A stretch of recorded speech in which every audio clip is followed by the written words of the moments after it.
What's happening? We live, baby, on YouTube. Wow, are we such novices? Wow, this is like we're cutting edge. We are cutting edge, my bro. I've never done a live together on YouTube. It's fantastic. I yeah. So this is really interesting. I don't know if we're gonna have more than 3 or 4 people. Oh, we will. Don't you worry. Lives is what we do. I'm gonna go like this. There's Kirsty. Hello. Hello. She's gonna hold it. Then can you see both of us? I can. Yeah. Do you want to hold this? Woo! No, I'm gonna rock and roll. Okay. I'm gonna show Kev some snakes that he's gonna be coming to handle in a month's time. Yeah. Yes. Davey Morwood is a super chat here. David Morwood. He was just in hospital, Kev. Hi, Dingo and Kirsty and Kev. I'm back. First time since Lazy. Still not out and about yet, but I'll get there. Love to all. Thank you, Davey. We have such great supporters, and it's so good, Kev, having you and me on YouTube live, bro. Yep. Donnie is trying to help me get in, but I'm already logged in, so I hope he would actually go look. Donnie, why don't you just watch the live? We're going to teach you how to do things now, bro. It was just doing something weird, but it let me in. So I don't know if people know that you're going to come here, that you come here end of April. I am. I was browbeaten and I felt so guilty, and then I said yes, but I didn't mean it, and I was just gonna. I'm kidding, but it was just easier. I just yesed you, like yeah. I'm gonna go there, and then you were all over me, and then I'm like, I have to do it. And Did you not want to come, Kev? I'm joking. I'm scared. I'm so scared of how this place just falls off when I'm not here.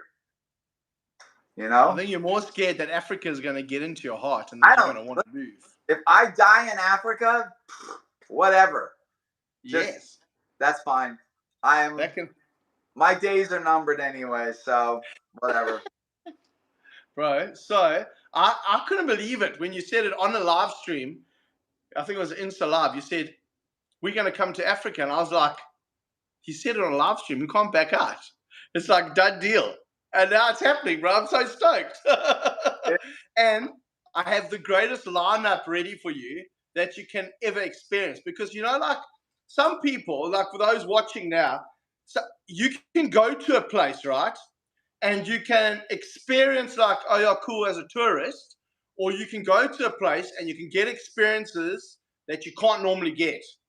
That's what we're doing. That's what I'm so pumped about. Yeah, it's really great because when I'm going to go to South Africa, Dingo's going to take me and show me all the architecture, and he's going to show me fine dining. Oh, man, I don't want to see any of that. I would never care about going to Rome, care about any of these places. All I want to do is see animals, and then I can die. That's it. I can help you with that. I don't. Both of those. Civilization. I don't care about cultures. It's whatever to me. I just care about throw me in a field and show me some ants and some bugs and then some snakes. I'm going to show you better than ants and bugs, though. So, now, Kev, tell me, what are you feeling about Mambas? So, all right. So I've only had 2 handling episodes with Mambas, and I found out of a bag. I found them very unreliable and very hard to predict their movements as they dash forward and they dash backwards. And when I get them onto a hook, they're immediately, just like a forest cobra, going right. That we're live. Yeah. They go up the hook and they're doing all this frantic stuff. Kev, your video's gone, bro. I can hear you, but I can't see you. Oh, no. Did you push something? Shit. What did you push, Kevin? Okay, while Kev figures that out, can we read a super chat? Yeah, go for it. So Kelly sent $5. Hello, Kelly. Saying wanted to say hi and send some love from Virginia. There we go. Hi, you, Kelly. Thank you for that. So, while Kev, is he back yet? Not yet. Okay, Kev, when you come back, must I take him off and then re-add him? Let me see what's going on here. Kevo, okay, I must try and re-add him, guys. This is Kevin McCurley with here we go. He's coming back on now. Watch out, that Mamba's open. You're back. That was Donnie. He booted me off. Donnie, back off, boy. Back off. I don't know. What the? It's terrible. All right, so let's go back. We're talking about Mambas. And I would say you're a Mamba pro. I'm a little fledgling on Mambas because I don't find them very lovable to that. So that's a very reasonably behaved Mamba that you've probably socialized some, is it? This is my most chilled out Mamba I've got. Yeah. So what I'm gonna do is when you guys are here, we've obviously got I've probably got 20 Mambas, not including juveniles here, right? And all the different species, Kev. So what we'll do, if you guys want to, is we're gonna go through them all, building up to the bad guys. You know what I mean? The ones that actually I've got some I took out today. Wants to kill you. It came straight at me a number of times. Came out of I've got some videos coming out about it. Came out of the box, just leaping off the ground, mouth open, chasing us around. Really, really cool. And then there's some like this. This is the issue though. It's when it starts climbing back on you, you have to have balls the size of Volkswagens. You know what I'm saying? Because a lot of people, they'll go like this and then they'll freak out when the Mamba's doing this. Check what it's doing. Check on my hand here. When it wraps like that, they'll freak out. Now it's going to come up the hook at me. So Dingo, tell me. So animals like this, like forest cobras that are very tactile and just all over the place, they often want to go over and bite whatever's touching them. Yeah. Is that, once again, is that something that your Mambas want to do? The black Mambas, 100%. West Africa. So this here is a green Mamba from Mozambique, right? Chilled out. Most chilled out green Mamba I've actually ever had. That green, and it's very fat. It's very special, that, bro. Very fat. I've got a Jamison Mamba, then watch this snake now. So this here, West African green Mamba, big male. Watch what happens when I touch him, though. You see how twitchy he is? You check? Yeah. So he's all over the place. And he's head height. So to get him out is a lot trickier. He's very quick and he'll bite you. So he'll bite you 100%. Then come check here. Oh, let me show you one of the beasts. Watch out, check here. So in here, can you see behind this bush? Look there. Yeah, and he's gaping and he's very threatened. Yeah. So watch when I touch him now. See, he's gone already that side. So he's already this side of the enclosure. If he comes out, run. So this here is a pretty wild black Mamba. And he's hissing at me now. Here he's coming now. So this guy, if I go near, anywhere that you try to get to him now, he can bite you from. So watch his head there now. Can you see him out? Okay, you can come close now. Look at that. Kev, how's that, bro? Yeah.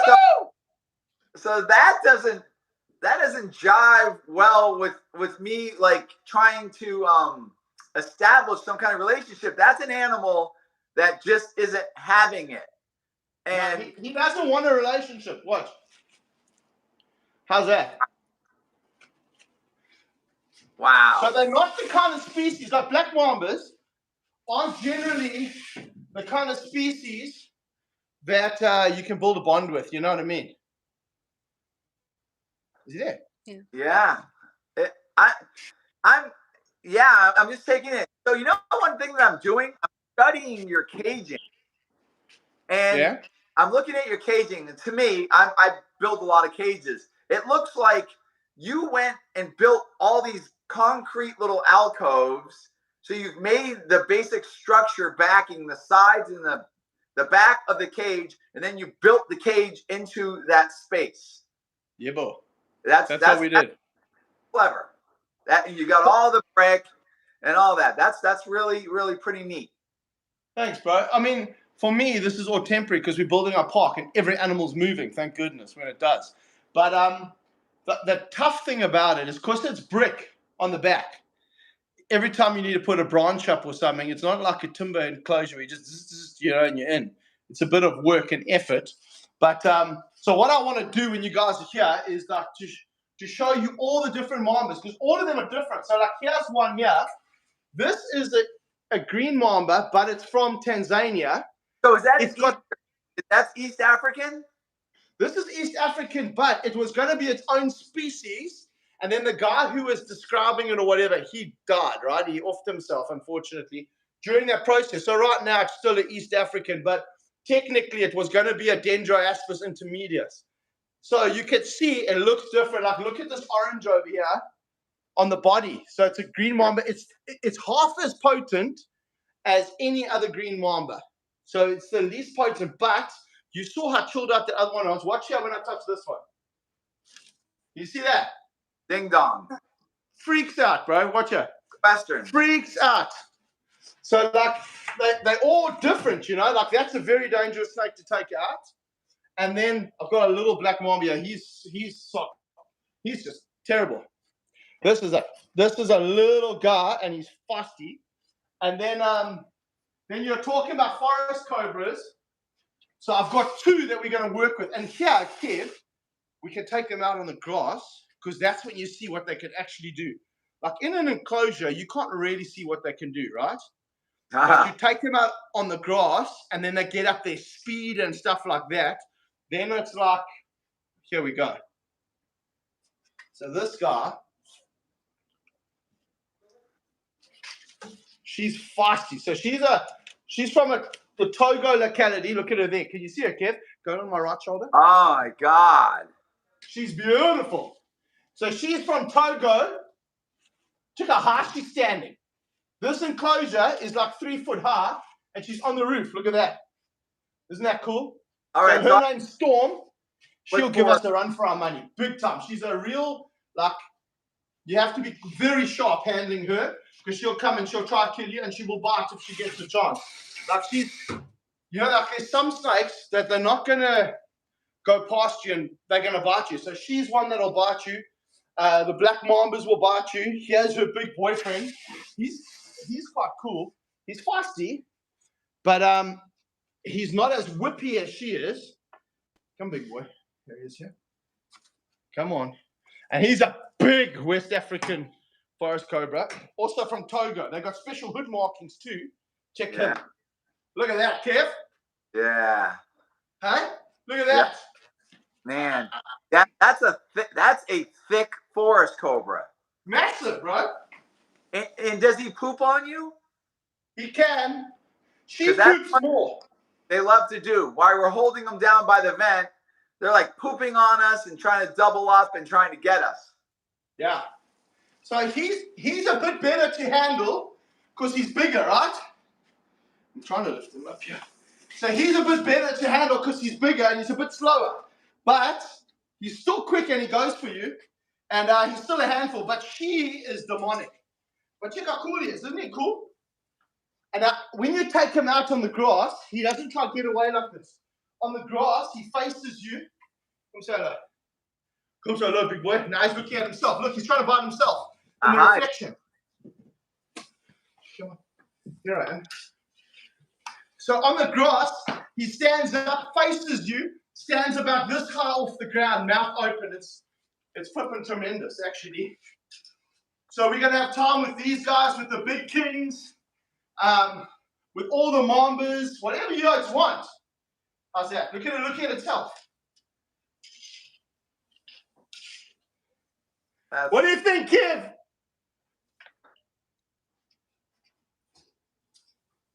You do such an amazingly proper job. Oh, thanks, buddy.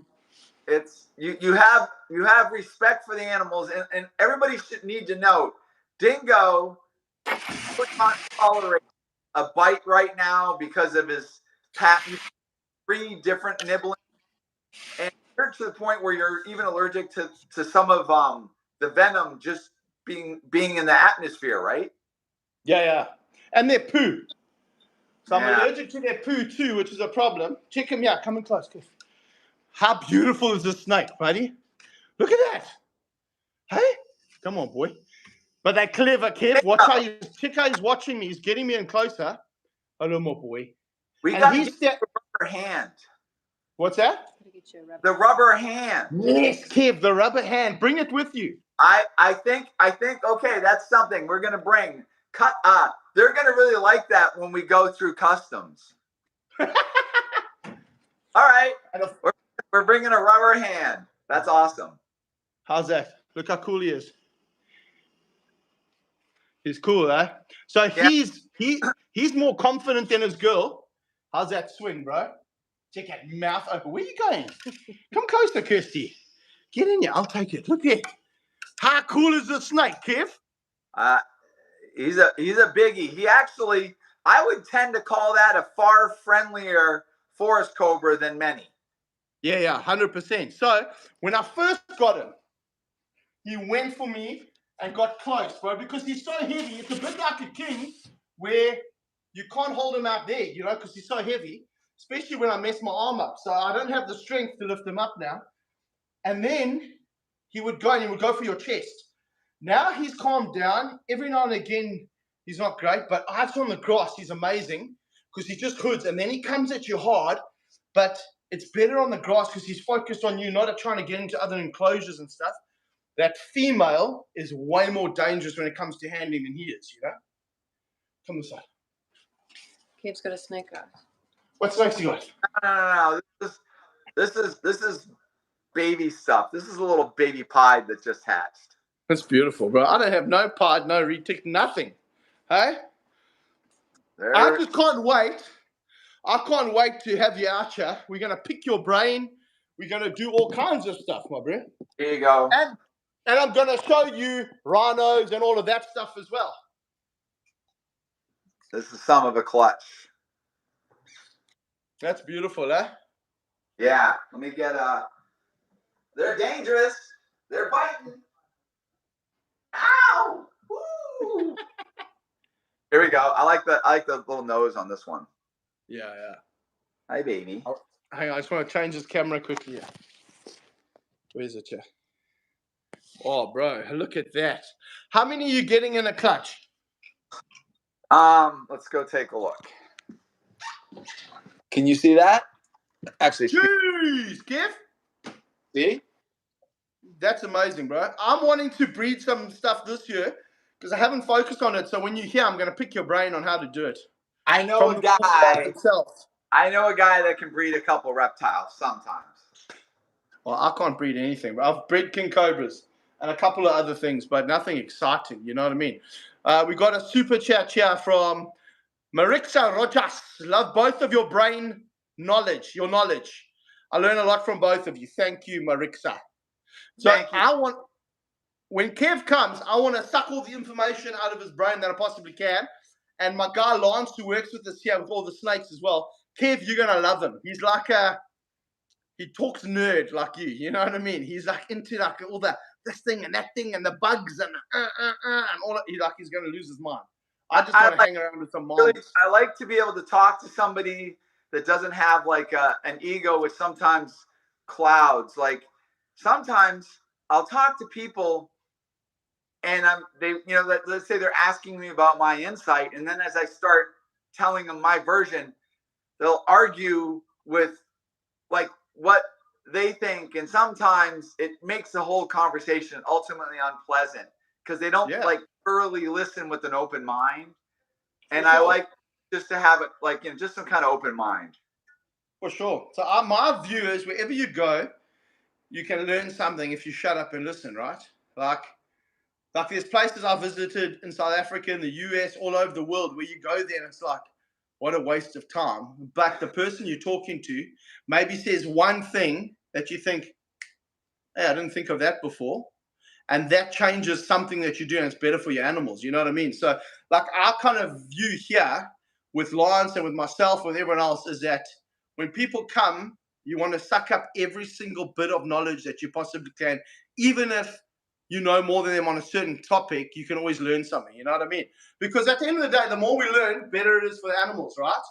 Yes, and the thing, I've gotten to my level of awareness and understanding.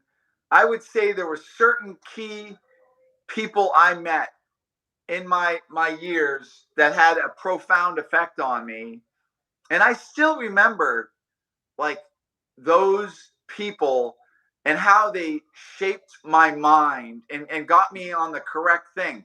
Everybody has all the different versions, but I think I was able, thanks Jess, I was able to find a few people that were really on it and they had such good insight, and I think I used their mindset.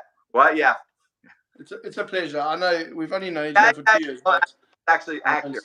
But you know what I'm talking about? I like to pay respect to people that have really changed my mind and put me to the place where I am right now. Because I don't know about your perception, but I meet a lot of people that keep reptiles, and I'm always shocked how many of them don't really have an interesting like aptitude, or they don't have anything that I would say that's really unique.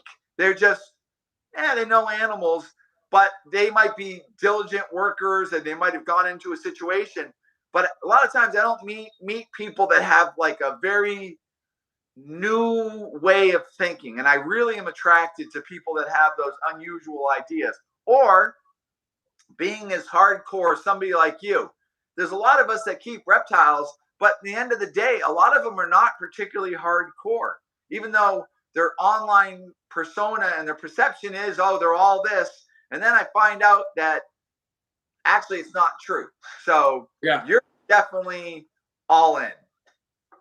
Oh, you know what I like, Kev, is when people are authentic about like their love for animals, right? And I think the most disappointing thing is if you're hanging out with people and they're not authentically into animals, and it's just like, I want to be an influencer, and it could be putting makeup on or playing with the snake or whatever. That kind of a thing is a bit like depressing. But Mambas generally sort that out quite quickly. You know what I mean? I like that.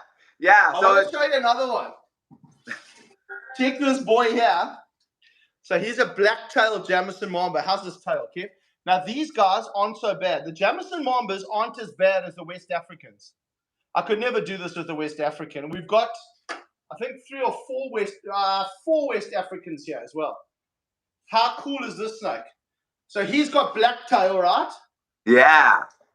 And he's from Uganda, those kind of places. Look how he is. Isn't he cool? A thinker. So he's doing some. Oh, wow. That's lovely. And check, he's wrapping around, but it's not a problem.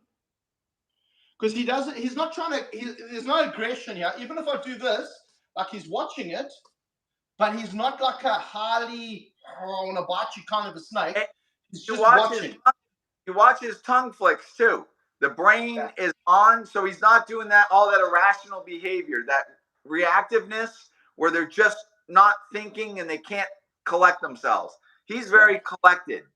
And everybody, this sounds like we're just babbling.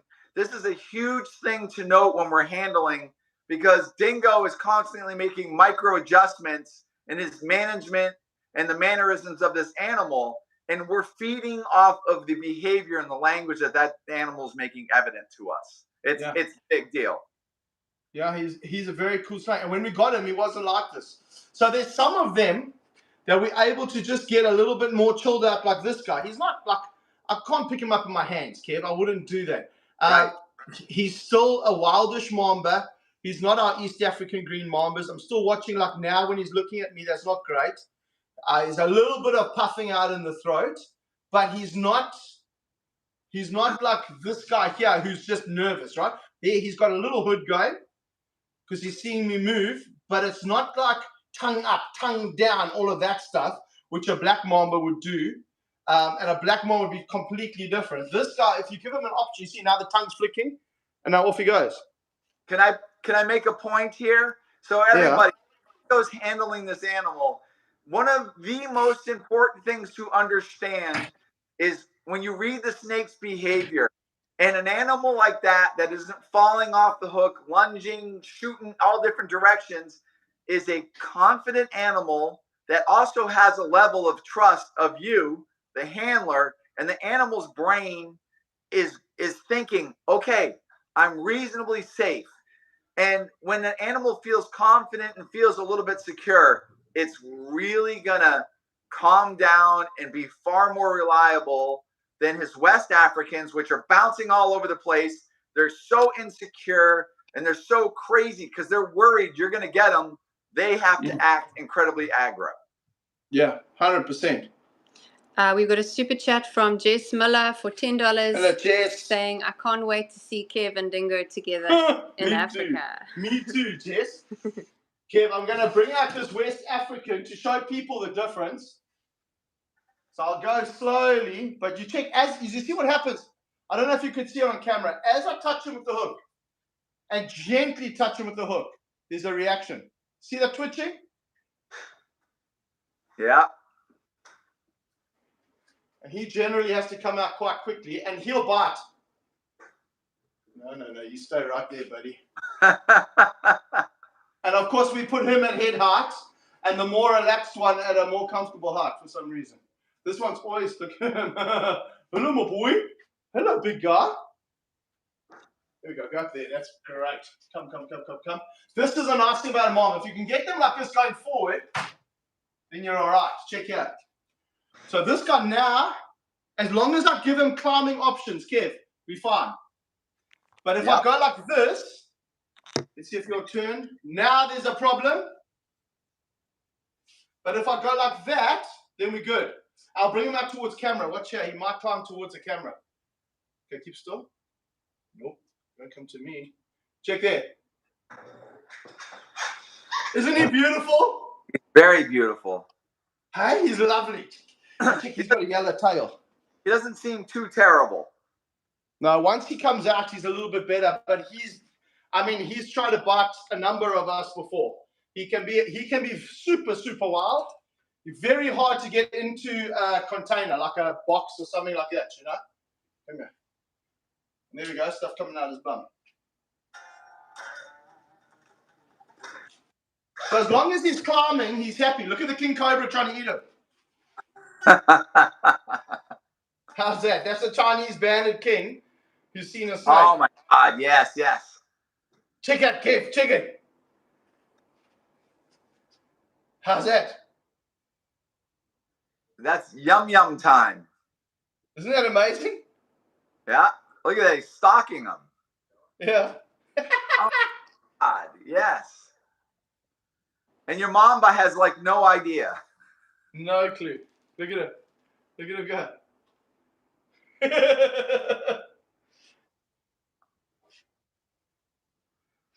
Wow. How's that, bro? Now this guy's chilled out, but it's because I'm letting him do what he naturally wants to do. He wants to climb. A black mamba, though, tends, like they're smart animals, but they're too nervous.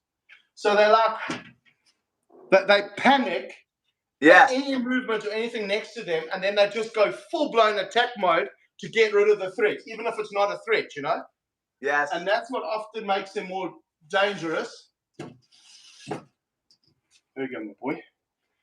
Can I show you one more mamba?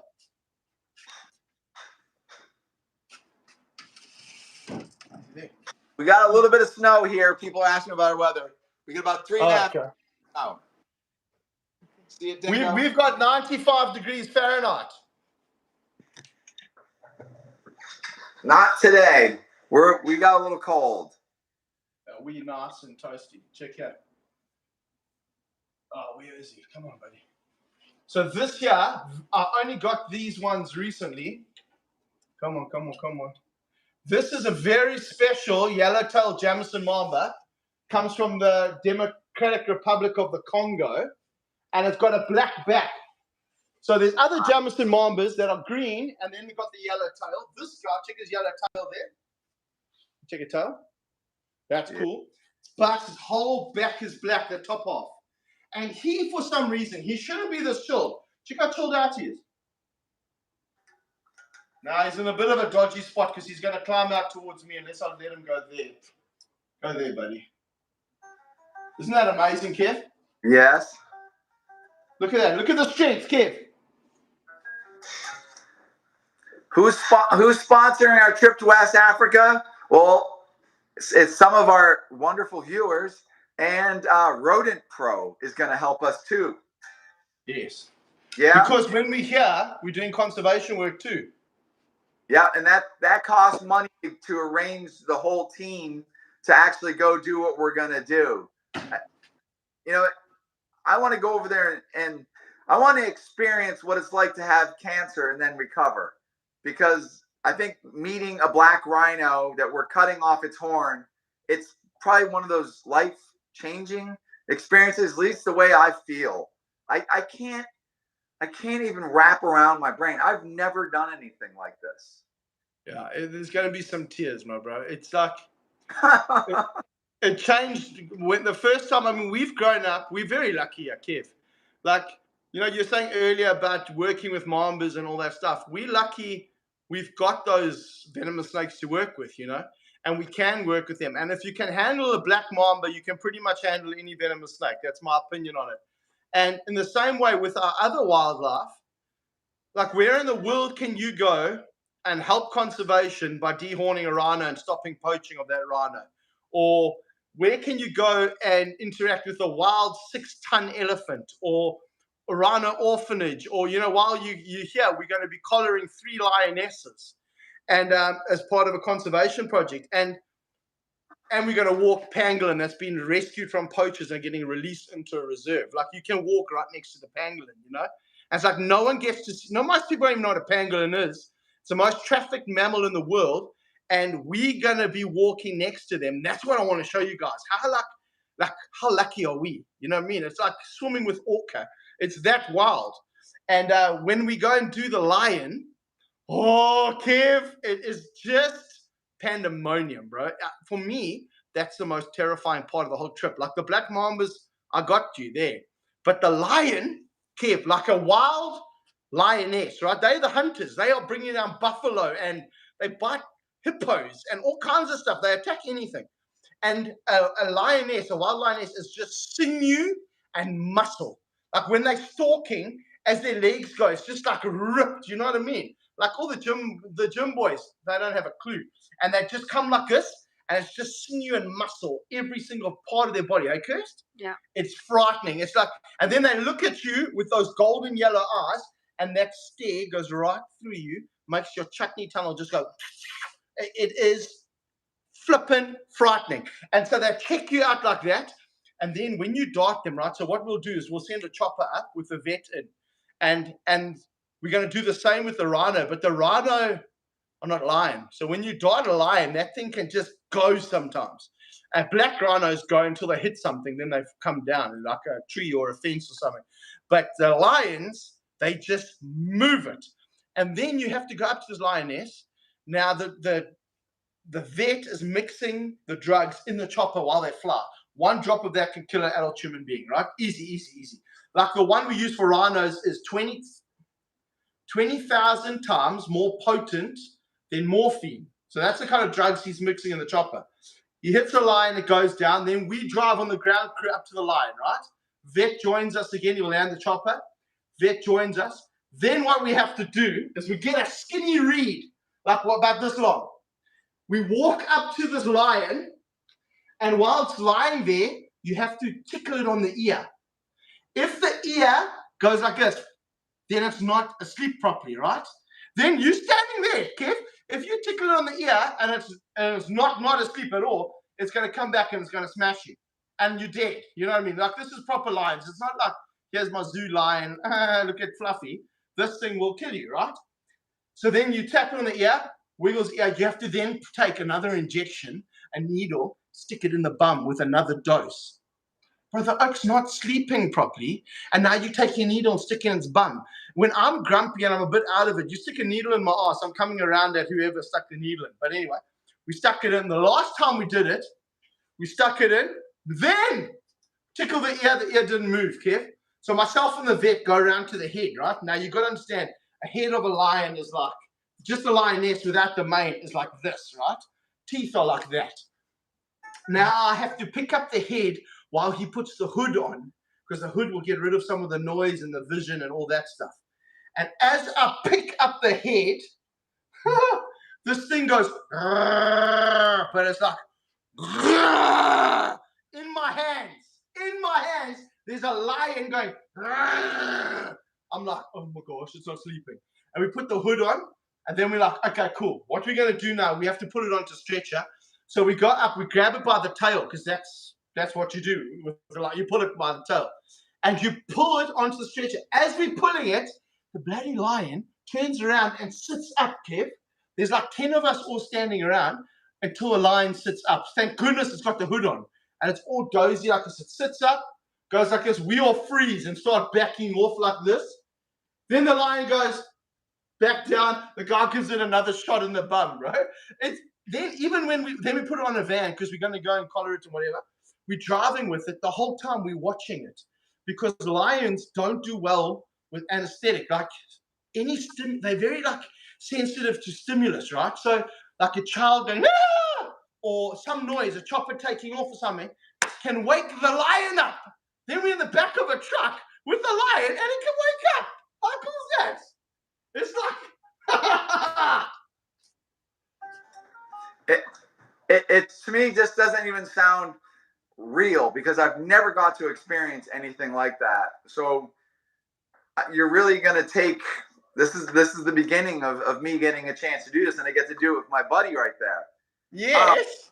How do you think I'm going to do at handling all your mambas?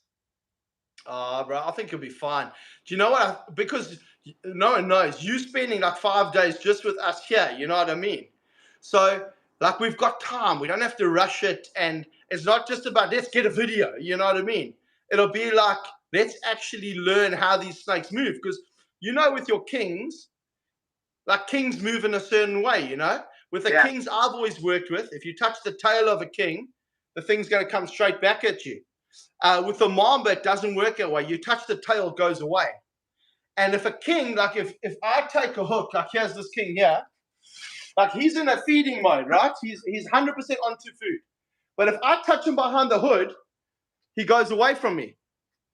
And that's why, you know, you see so many people picking up kings and other cobras like close to the back of the hood, and they just do this and they move away. And when they mate too, the male comes up behind and the female does this thing and moves away from him. I do that when What's that? When mine are breeding, the female will put her head down with her hood out, and she'll do all this weird stuff. Yeah, and touching the hood, they don't swing back. But if you touch a mamba in the top third of its body, the head's coming after you. So it's just like different animals, you know what I mean? So I can move my king cobra from one enclosure to another by getting a spray bottle and spraying the back of the hood, because he'll move away. That's what he'll do. But if you do that to a mamba, it's going to come at you. Whereas if you touch a mamba by the tail, it's just going to take off in the opposite direction. So there's things like that which are going to be really cool to like show people. And a forest cobra is a little bit more like a king. They just a lot quicker and a lot whippier, and they're a lot meaner. Like I find kings let us get away with a lot. They don't really want to bite you most of the time, you know? Whereas forests do. So forests are like, touch my tail and I'll bite you, bitch. They'll bite. They go right for the hand. They'll bite the hook. Anything that's touching them that they don't identify, they bite it. Yeah, 100%. And I feel like I'm holding the tail of a forest, and there's just like a little pinch on it. And then I know he's coming, because he's anchoring on the hand very gently. And then he comes up straight at that hand. They're the one snake that attacks my left hand. That's my tailing hand. They attack it most of the time. So, like, it's just so cool. We can take them out. We can take out bushmasters, Mangshan vipers. We can take out, like, yeah, we just got anything we can take out, anything you want to. You know what I mean? We got cool spitters here. We got all the mambas. It's going to be so much fun, bro. This is going to be really interesting, because obviously I'm going to come out of my element, and then I'm going to try to interpret your animals, and obviously we're going to do some videos. So I think for some people, it might be interesting to hear what we actually discuss when I'm over there, because you know that I'm enamored by anything. If I even find like bugs and stuff, Yeah. I'm into that stuff too. I'm very much into frogs and all that stuff.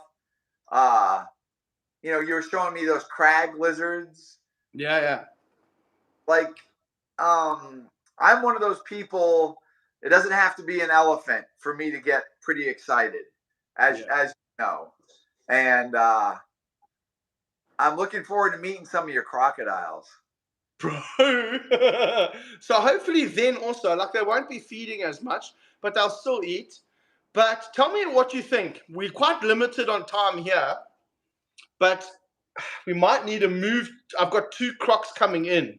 So I was going to maybe plan it for when you guys are here to go and move the crocs, but it will take like half a day. So I don't know if we're too like under time pressure to do it or not. I don't know if everyone will really enjoy moving 2 crocs. They're not massive. Like the biggest one's probably 3 meters, so like 10 foot or something like that. Do you think I'd just do that now and get it over and done with, or do you think we do it when we're here?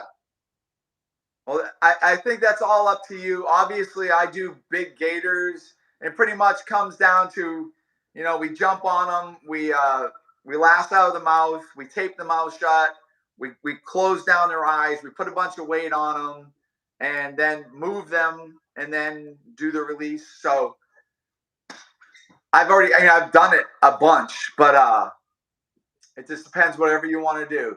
Like a 10-foot croc compared to a 10-foot gator.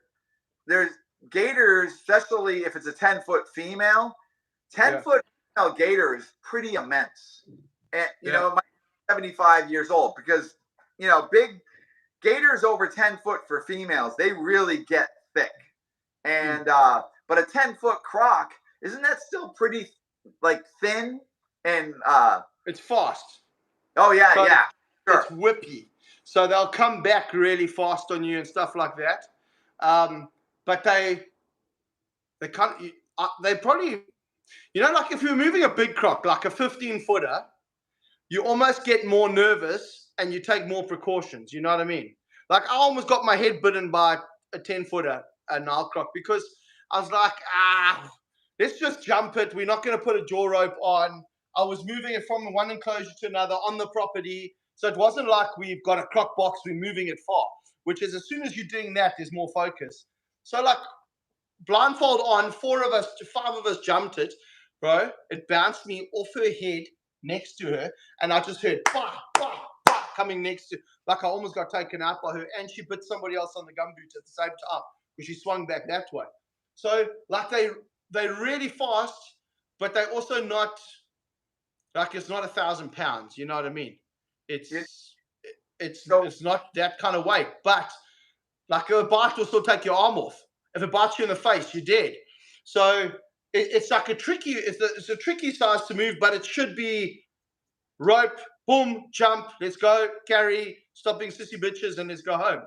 But they're amazingly strong, because we have to flip them over because we're doing all of our, you know, details and sexing them. And oh my God, they can be really powerful and just so hard to flip over. You know, they'll just fight away. For what we do is we see them and we snag them. We snag them with the treble hook, and we haul them on shore, and we get all the data and we mark them. And one day there was this canal bank, and so we're using these, you know, heavy saltwater rigs, and I got one directly. I'm on the edge of the bank, and it's straight down, and it's got itself jammed up under the bank, right? So I'm trying to get its head up. My pole snaps. It goes snap, and I go right into the water, and I fall right down the bank, right next to the gator. And I'm clambering up the bank, and you know, I wasn't expecting that. Like 1 minute I'm on the bank horsing, and the next minute I've fallen in. I'm like a little sissy bitch trying to get out. I'll tell you one stupid story. Years ago, I'm down in Florida, and I'm working these canals. I decided I want to catch some water snakes. And then the water snakes are in the canals, and they sit like in the middle of the canal, and you'll see their nose just sticking in water. And I'm like, this canal isn't so big So I don't think there's any gators there. So I'm going at like right my face level in the water because I can really see the water snakes and I'm catching them and I'm having fun. So I'm going along and all of a sudden I come up on something and I didn't see it, but I came up on a gator and the gator let me come right up to it and it exploded just and everywhere. And I shot out of the canal and I'm trying to go up the canal bank and there's mud and I'm scrambling like a little small baby trying to get out because I was freaked out. It's nighttime. I'm by myself. I don't know what's going on. And I finally, the most desperate humans, get up on the canal and I'm looking down and I'm shining my flashlight and you could just see this muddy trail. And I don't know how big it was. It was, could have been like an 8-footer. Oh my God. Yeah. Really it's scary if you're in there on your own too. So I went to Bolivia, right? And I was with Rob. You met Rob at Animal Con. And we were filming for that History Channel show. And then the first night we get there, it's like, let's do a bit of an icebreaker. Let's go out on these dugout canoes and stuff. So we went out on the canoes and we're shining light and there's caiman everywhere. So we like start off getting small caiman, like this big. And I had a broken hand at the time. So there were a lot of times I jumped on a caiman, it's a bit big, and I thought, hey, gone, I can't hold it with my hand. So I took my brace off because the brace was getting in the way of holding the thing. And then, like, it's funny, when you're with someone else, you suddenly start feeling a lot braver than you would if you're on your own. You know what I mean? And then it's like, I mean, there's like anacondas and piranhas and there's all kinds of stuff in this water. And there's black caiman there too where we went, right? Well, that's what we've been told. That's a tough one right there. That's gnarly. So, bro, I didn't know how big black caiman could get because I'm like, now crocodile salty, that's all you got to worry about in life. The rest are all sissies. And then what happens is we see this eye shine, but like Kev, you know how you tell the distance, the distance in between is the size of the animal, not like whatever, And they're like this far apart, and they're shining back at us. And like Rob's like that must, because Rob knows the South America, so there must be a black caiman. Let's go check it. So we go in our boat, and then the boat hits a sandbank halfway across the river. So we've already been chest deep in water. We're in it now, It's like 1 a.m. There's a whole bunch of people around. Some cameras are rolling. So it's like, we're going to walk there. So we start walking. We get out the boat. It's only knee deep. And we're walking. We get like, I don't know, 50, 60 foot away from this caiman. Everything's fine. And then suddenly it drops off. And now our tits are in the water. So now suddenly it's like nipples deep in the water. And suddenly these eyes are looking like, that's a big crocodile. And I'm like, are we going to be sissies now and turn back and say, no, we got scared? No, we're not. So we keep walking towards it and we get like 20 feet off it. And suddenly these 2 red eyes just go whoop under the surface. Bro, I grab my twig and berries because I'm like, is it coming at us? Well, we got a 50-50 chance if it's coming at us. And then hear nothing. And fortunately, it obviously got spooked by these oaks walking towards it with a flashlight. We see its surface going away from us, and you see the back of the jowls, and I'm like, holy hell, it's massive. Like, I don't know what size it was, and maybe it was like a 10-footer or something, but all the other stuff we were seeing were like 4 foot, 3 foot, you know what I mean? And then suddenly you see the back of that head, and I'm like, what are we doing chest deep in water in the middle of the Amazon, our first night there, acting like real tourists? Because it's like when people will come here and go up to a hippo and try to touch it on the bum to get a photo, you're going to die. And here we are, first night in South America. Let's walk chest deep in the water with electric eels, anacondas, piranhas, and black caiman. Great idea. But it was awesome. That sounds definitely troublesome. Like we're sometimes we do things and we almost feel like we can't get an injury. And you seem like you're injury prone. You're always getting hurt. Kirsty's laughing at you because she heard you. So I don't know, Kev. Kirsty says the answer is yes. Do you know what? We do a lot of stuff where it's like really physical, you know what I mean? Like there's a lot of jumping off vehicles or boats or carrying heavy stuff. Like the other day, my bull knocked me over the fence. Like there's a lot of stuff. I hope everybody has seen this. So we got little Dingo out there. Yo, I'm going out there. I'm going to get me some eggs for my breakfast. I'm going to milk a couple goats. Oh, look, it's a cute little farm animal. I'm not going to pay attention to the bull moose behind me. So I'm walking over by the gate. Whammo! Bull moose kicks my ass, sends me through the gate. Wham! I start crying like a little baby South African man. But it made a great video clip, didn't it? Thank goodness for CCTV cameras. So do you know what also happened to me once?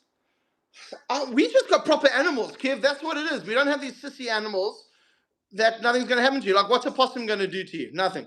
So, Yo, I just want to let you know, I got like one of them Brahma attack chickens, and it's got the big spikes, and it attacks. I just want to let you know, I just recently looked at a news article where a man was attacked by a chicken, and one of the little spines hit him in the little back of his little ankle, and then he dripped some blood, and he went inside his house and he died. That's that the threat is real. Bro, so we just had Charles over here, Wild Charles, right? And Yeah, we went I know who Wild Charles is. So we went past a place with honey or whatever, and there was a beehive. And he's like, "Are these Africanized bees? The killer bees?" I said, "No." I said, "They're not Africanized. These are African." So, like, you know, like Americans are like, Africanized, they're going to kill you. Kill a bee, kill a bee. We don't have your hybridized with little city European ones. We've got the real deal. The African, the bad bugger that got in there, we got those. Those are the only bees we got. So he's like, how are you all alive? You know what I mean? It's because you get stung and then you stop throwing rocks in the beehives. You know what I mean? It's like, or you run really, really, really fast. And but I was in with a orphan rhino once, and I was in its enclosure and I was feeding it, and I ran out of food, Kev. And I mean, this thing was tiny. It was like it came up to my knee because it put its little stubby nose, like its horn, under my knee. Right, I was sitting on this big tractor tire, and I ran out of food, and I was like, "Oh, Toto, you're so cute!" Oh, there he comes. And he nudged me like this. I thought, "Oh, that's cute." Then he suddenly went, "Boom." And he's a baby rhino. He's like 4 months old. Bro, he flipped me backwards. I did a backflip off that tire.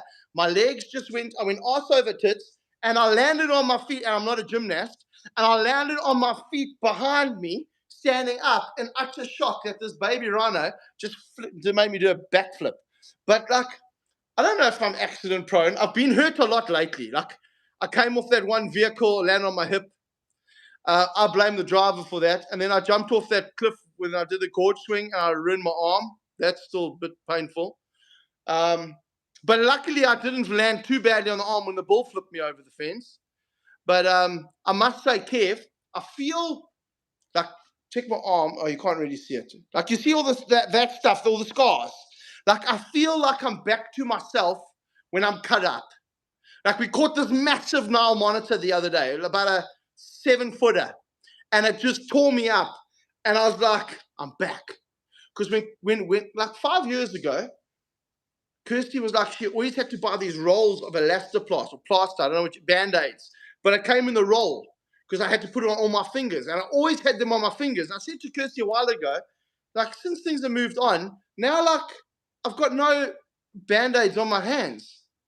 And it was because I'm doing too much admin and rubbish and not doing the stuff I used to do. And now I've had a whole bunch of cuts, so I'm stoked. Feeling really good about life. Yo, so I want to know, like, over there, are you using exclusively baby pussy Band-Aid brand for the little boo-boos and baby Band-Aid pussies? Listen, when my crocodile bites you and you need stitches, I'm super No, gluing it. no, you don't need to get all carried away with me and threatening me and your South African, sometimes I don't have electricity tone. I'll take your big nitsy 12-foot Croc and I'll make cute little friends with him and we'll be hugging and holding each other all day. I hope so. And do it with my alligator too. And so, you know the big Croc, he's like a 15.5-footer. Yeah. One of them. I got 2 of them that size. So Sharka, hopefully in autumn, because it's going to be our autumn when you come, it's going to be a little bit cooler. hopefully we can like chill with him, ride him like Seabiscuit. That's the aim. Because now I get in the water with him, Kev, on that one shelf I've got, and he just turns around coming for food, and he like it's just feeding response, and I'm the oak in the water. So I'm hoping that we get to a stage where he's still feeding, but he's not like food all the time. And then he doesn't swing around wanting to eat me all the time. And then we can have some real fun with him because he's a beaut croc. He doesn't try to attack you. I've got another one, Crush, as you walk past. And he wants to do that, which is excellent because then we see another personality trait. But that's my hope, bro. And we can get it. And the water's pretty clean, so you can see him. Woo! Anyway. Somebody wants to see me swim, so that's good. I'll jump in mucky puddles. I'm fairly gross. I'm like I don't get, nothing is off the table for me. Somebody was talking about they had a spider ball python, and it's not too wobbly. I think a lot of the stuff about spider balls is often way overstated. So there's like an inner ear problem. But I find spider ball pythons wonderful, and no, it's not a monetary thing because I don't make anything from that, although I am the originator of spider balls. But I think there's a lot of people that need to jump on the boohoo bandwagon and the hype bandwagon and always be incensed and upset about some things. But if you have a spider ball python and it's doing great and you're enjoying it, that's all that counts. Because if you really want to talk about anything, look at what we do to dog breeds. We breed so many different malformities to make the dogs look cute, little short noses, short legs, all this different stuff. And those are all genetic mutant bad genes in a lot of cases. But we're doing that. Some of them can't even reproduce on their own. Yeah. So English bulldogs and all that. Yeah. You know, let's talk about one thing before we probably go, because I'm sure we're probably boring people. I think, Dingo, you and I discussed, we have a lot of people, like here in America, there's people that are really always upset with some woke thing or somebody's feelings get hurt. And it seems more now, at least my opinion, it seems more now than ever, we have this giant outcry for like atrocities that are happening to people on a social level, or somebody gets offended or somebody is offended. But then I find it hard to really appreciate and really be interested in when I'm watching animals that are going extinct right under our watch. And that to me is so much more real life. And I'm an entitled white person, and I really probably don't have much to complain about, but God, my heart is going out when I'm watching these animals being wiped out. You know, I was just reading this thing about donkeys. Do you see what's happening to all the African donkeys? Well, they're going to Asia and getting eaten. Oh, they're saying about 4.5 million a year are now going to Asia to eat the collagen, and they say within 5 years the donkey population is going to be in half, and it's going to be a huge worry. I mean, it's like as we're losing these things, it just seems like they just jump to the next animal and then decimate them and go to the next one. And the trend is these animals are all going away. And I you know, not getting what I want because I'm a spoiled brat doesn't seem so important when I look at these poor animals. So I've got a bit of a what's it? A hidden agenda for all you guys coming over to Africa. Is that like we've got a beautiful country, a beautiful continent. I feel very safe here. We've got a beautiful house. Like it's an amazing place to live. It's, you know, you guys like home of the, what's it? Home of the something and home of the brave or something. What's your like American motto? Home of the free and something of the brave? Home of the free? I don't know. What's American in your anthem? Something of the free and something of the brave, or land of the brave and home. I don't know, bro. What's it? Land of the... Yes, that one. I'm reading some drama. Kaja Queen, hello. Kaja, I don't know. Somebody's saying they don't like me. So. No, they're talking about Chandler, but we're not getting onto that tonight. Oh, is that what that is? Yeah. So I'm just ignoring it. But Yeah. I've got an ulterior motive because we live in this incredible country where we don't have guys, just leave the Chandler thing out of it, please. We don't have like freedom of speech. We definitely don't have that here. We'll get in trouble, you say anything. But in terms of your life, we're very free. In terms of you want to jump on the back of the truck, you want to go and hug that animal, go do it. If it kills you, you're an idiot. You know what I mean? Like, you guys can come here. What do you want to handle? You want to swim with the crocodile? Go do it. You want to go jump in the water with the hippo? Go do it. And if you die, we'll be like, well, that was a dumb foreigner, whatever. But my kind of hidden agenda here for when all you guys come over is I want like, so those who don't know, Brian Barczyk's coming with his whole team. Savannah and Danny are coming. You and Donnie are obviously coming. I want to ask you about Donnie coming to Africa too.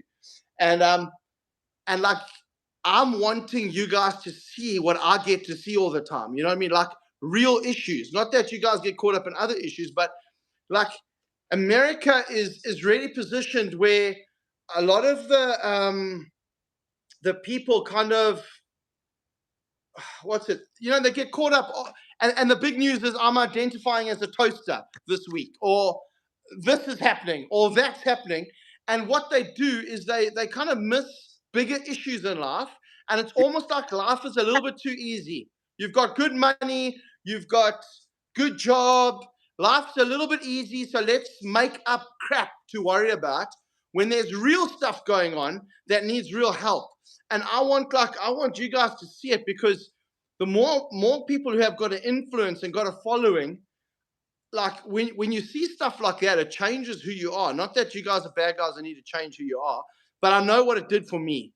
And it solidified so much in my life on what we're doing and why we're doing it and all of that stuff. It was just phenomenal, bro. It was really incredible. And there's not many places in the world where you can see that stuff, you know? So that's what I'm really excited about.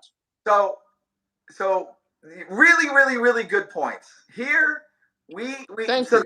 the American dream, we pretty much have access to so much. And I think some of us have become really, really spoiled. And when really spoiled, we get bored and we keep like demanding more. I want more and more things to complain about, more things to be upset about.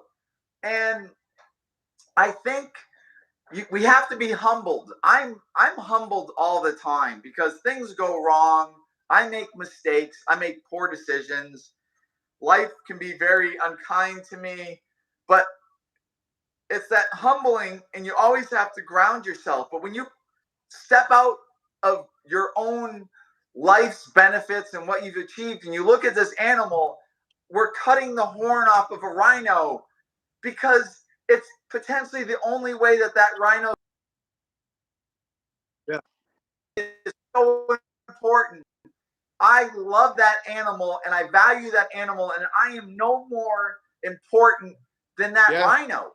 I'm less important than that rhino because I'm far more common. Yeah, 100%. And that rhino has a purpose on this planet. I don't really have a purpose. The planet can shed me, and it isn't out of anything.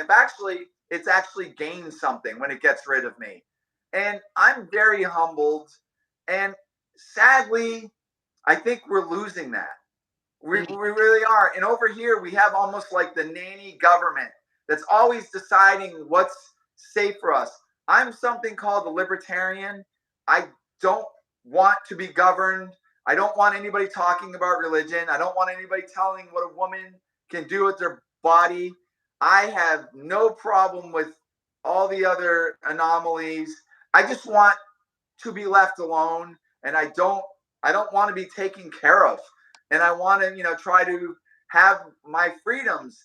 And here we seem to constantly look to the government to take care of us and make decisions. And you have freedom that we don't. Although if you speak out against your government, like you said, you don't have freedom of speech. Here we can whine and cry all day long. Boo hoo hoo, wah wah wah. And I would say, that many Americans here, myself super included, we're spoiled brats. Well, I don't know how to answer that. True.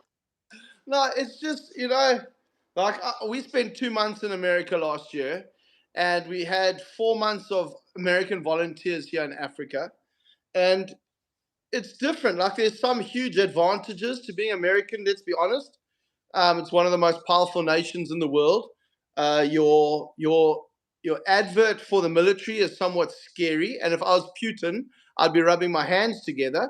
But I think our guys with spears and loincloths could beat that advert. But anyway, So, yes, I turned you on to that. The Marvel comic ad for the U.S. Army, and that's it's embarrassing. About my two mommies raised me and all that, just that. Did you see the Russian ad straight after it? Yeah, they're like, we will break you and crush you and destroy you in strong and strength. Yeah. Yeah. 100%, bro. That's not my America. The Russians are going like, come on, baby, we'll take you on any day. Because it was a bit like, anyway, I wouldn't be overly proud to be an American soldier ad, but it just makes you guys look soft and useless. But it's so bad. Oh my God. So the way I view it is like, America is obviously one of the most, if not the most influential country in the world, no doubt. But like you said, like for a lot of people, life is pretty comfortable. And they might say, oh, we got a tough life. They don't understand what tough is because they haven't really seen it in many ways. Like we got a 47% unemployment rate in South Africa. Like 47%, Kev. Over the last 25 years, it's gone up like 35%. So that's like a real thing. And out of that comes a whole bunch of stuff. Now, don't get me wrong. I think we live in the best country in the world. And a lot of Americans have got the wrong idea of South Africa. Like they come over, the volunteer program we run in July and August and December, January, Americans come over and they're like, oh, are we going to get like mugged or raped at the airport? You know what I mean? And then meanwhile, it's like, calm the farm. We live in the best country in the world. Shut up. Oh, we don't know. We've been told we can't drink your water or eat your fruit. Meanwhile, we export our fruit to you guys. That's where the fruit goes. It goes to America. You eat it there, no problem. You go to whatever shop and you eat our bloody fruit, you bastards.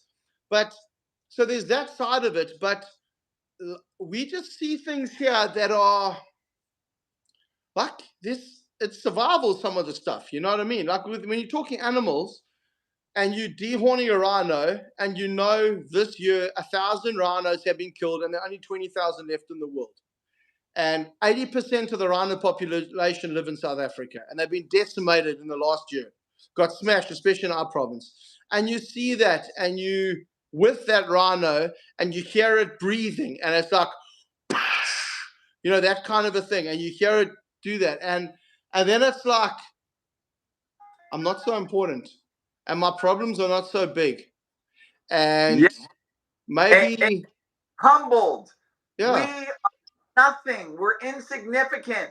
And what a treasure it is to see that animal. And I want to share that. I want to go over there and videotape it and my time with you. And I'm going to learn so much. It's going to open my eyes on so much conservation. And I think one thing about keeping reptiles, many people, certainly the people that are against us, they don't think reptile keepers are conservation. All you want to do is just catch things, trap them in a box, and feed them little rodents to watch the things die. None of that. Yeah. We're so in tune. Many of us are so in tune with these animals that it's every waking moment of our lives. We're thinking about them and appreciating them and valuing them and trying to show other people exactly what Steve Irwin did. And he did such a great job. And what a huge loss to the world, to conservation, to the newer generations of new kids, because they're being isolated from all of this. And I think that's if I could change one thing, I'd want to change a lot of things. But if I could change one thing, about every little kid needs to be exposed to these animals and shown the precarious state of the environment, of endangered species, of human presence, because every day there's more of us and these animals are going away, and they're going away fast. If it's not a tiger, it's not a cloud leopard. It's, you know, it's a dwarf African crocodiles, all this different stuff. And it's so important to me. And sure. why I exist, I want people to at least have value to these animals. So we're going to come over there. I'm at you're going to have so much fun. Do you realize you're going to be able to do whatever you want with me, and whatever you set me up to do, I'm going to do it? Bro, I can't wait. I'm so stoked you're coming. Like, it was cool. The other guys are coming. It was a great trip. And now you're coming. We're going up to the expo together. Then we're going to come down here and just chill for like 5 days. We're not going to chill. We're going to just smash it for 5 days. But I can't wait. I see there Laura Wilcox saying 2 of my favorite reptile keepers. Thanks, Laura. Laura's been like a long-time supporter of us. She drove up to Michigan to meet us there as well. She's a legend. Legend. I wanted to ask you, someone's asking about Donnie. So thank you, Law. But so Donnie, how's he going to cope with Africa? So I got this little cart, and I'm going to wheel him around there, but it's a buggy, and it's got little batteries in it, and he like mutters to himself, and he has an iPad, and he looks at comics, and he's like, are we there yet? And it's kind of like a South Park thing where they did with Star Trek, and we just wheel him around as long as we're getting the solar charger for his buggy, so he doesn't actually have to put any effort into going anywhere. And I hear it's an all-terrain buggy, and I'm getting it from Alibaba, so I hope it's going to be the thing that they say. I can't wait to have him here because, like, I love Donnie. I think he's a great guy. And but I love seeing people when they're out of their comfort zone. And I know Donnie's like into 2 in the morning. He's online doing whatever he does. But like what I'm gonna do, we are going to go and get elephant poo, right, Kev? And one of the things that everyone's gonna do, they bloody well better do it, is you get wet elephant poo and you squeeze it into your mouth, right? Like the guys must have. Where do you get the chance to get water out of elephant dung in your mouth, Kev? Where in the world? Right here. So we could do that. We'll jump out of the vehicle. Big 5 reserve. Hey? We're going to jump out the vehicle. If there's a kill, we'll go up to the kill, watching out for lions. We're going to do stuff like that. So I don't know how everyone on the trip like will cope with some of this stuff because things can go wrong. But so we're going to jump out. Look, elephant shit, and I'm gonna grab it and get it all over my face, and then Donnie's gonna be sitting here drinking bottled water. And you see, it's not gonna work. It's not? No, I'm gonna throw the elephant poo at Donnie. He must have the proper experience, and I want to tackle him into, and Jay also, and Noah, and I'm too scared to tackle Laurie, but like tackle all of them into a dam. You know what I mean? Like, let's get mud in between the toes. Let's like experience stuff and just woo. Hey, that's what I want to give you. My Africa. I don't want to give you there's the Africa everyone comes to. Look at the safari. Don't mention safari. We'll go on game drives. We call it game drives. And then you see something. Sorry, go for it. Gnarly. You know that. You know that I'm gnarly, and I'll do whatever. Yeah. So I get dirty and I just do things. So I'm exactly what you want. Donnie, it's going to be way out of his comfort zone. Now, are we going to get him like a bubble suit? No. And we just roll him around in his bio chamber? I'm just going to tackle him a lot. I can't wait. I'm just going to tackle him and just... Bro, it's all out. It's African bush. The other day, we're driving, right? You know when I fell off that truck? It was because a cobra went across the road. The other day, we're going, and there's a Mozambique spitting cobra with his head out on the track and the rest of the body in there. So you whip the door off, you jump out, you run up to try and grab it. That's what we have to do. There was a rock monitor, savannah monitor. He ran across the road the other day. You bail out, you run after him. If he goes down a hole, you stick your hand down the hole. And it's big 5 territory. So there could be a lion in the bush.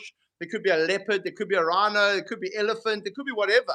And sometimes, Kev, on this reserve I'm taking you guys to, there's a herd of about I think 30 elephant or 35 elephant and 2 massive bulls, bro. And we've quite a few times we've gone into the middle of the herd and the herd's walked around us, right? And you want to see people poo in their pants, Kev, because I'm talking like 6 tons of bull elephant either side, tusks this thick. And they walk in and they'll walk up and they'll brush up against the vehicle. So like your arm is here, there's a bar there or just nothing, and the elephant is that far away from you. And as he walks, his stomach goes like, and it's like most beautiful thing you've ever seen. But if you're a little bit nervous, I was like, and then we'll say, don't talk, and they'll be like, and that's normally when someone's phone will ring or something. And last time I had the guys from Primitive Predators there, right? And we went into this herd, and the herd came all around us. We had, I don't know, 20 elephants all around us. And then one of the young bulls tried to mount a female, but he's not the big bull. So the big bulls start trumpeting, running over. Bro, when elephants fight, only the grass gets hurt. You know what I mean? Or the vehicle in the middle. You want to see Americans poo their pants. You just have a whole bunch of mad elephants running around. It was fantastic. I want you guys to experience that. Like, where do you get to experience nature like that? You know what I mean? It's different to, I don't know, a chicken fighting another chicken or something. It's like, wow, it's amazing. That's what I want to do. Laura Wilcox just gave us $50. Laura, you're very, very sweet. Her message was 2 of her favorite reptile keepers. So, Laura, you're very kind. I really appreciate that generosity. And you're going to help maybe bad things to happen to me. Maybe Dingo's going to throw some elephant shit at me. Definitely. 100%. Well, everyone has a go. You know what I mean? What's Brian like with stuff like that? Shorter. I'm a lot faster than he is. But I think if the camera's on, he's got no option. I think he's got more experience, but he's got his whole crew that are going to back him. He's got, Noah and Jay and Lori and all that stuff. So I'm going to probably be the odd man out. This is going to be interesting because I'm definitely weird. So you're going to have fun with that weirdness. No, it's cool. I can't wait. We're going to have the time of our lives, bro. Anyway, my wife's saying I must come to bed now. She's missing me. Okay. Yeah, go there and snore. All right. Guys, I really honestly want to thank all you guys for actually taking the time just to listen to us. This man is so wonderful. He's so valuable to our hobby. Please make sure, you subscribe to his channel. Ever since he lost his channel of over 400,000 subscribers, it's been kind of like a slow process, and people don't even realize he has a channel. Evidently, he does. And if you don't know who I am, you're lucky. Kevin's a legend. Kevin is a legend. That's what he is. Well, maybe we'll do this again, but I think my trip, I can't think that far ahead, but the end of next month, it's January, February, March. The end of March into January, February, March, April. I'm still looking on my ABCs and arithmetics. But the end of March into April, I, with my Pillsbury dumb doo-doo head, Donnie, is going to be over in South Africa, and I'm going to be lugging Donnie through the African bush in his little electric cart because he doesn't like to walk. And we're going to see some wildlife. And I must thank all the supporters on our GoFundMe for actually helping sponsor this trip. So you can get me to fly to Africa, South Africa, noted, and get some tropical case of dysentery. And then I'll be doing a lot of crying. But I think you guys are great. I don't even know what I just said. There's another personality. And I have true. It's all true. Thanks, bro. We'll chat to you soon. Thank you. Cheers. Bye.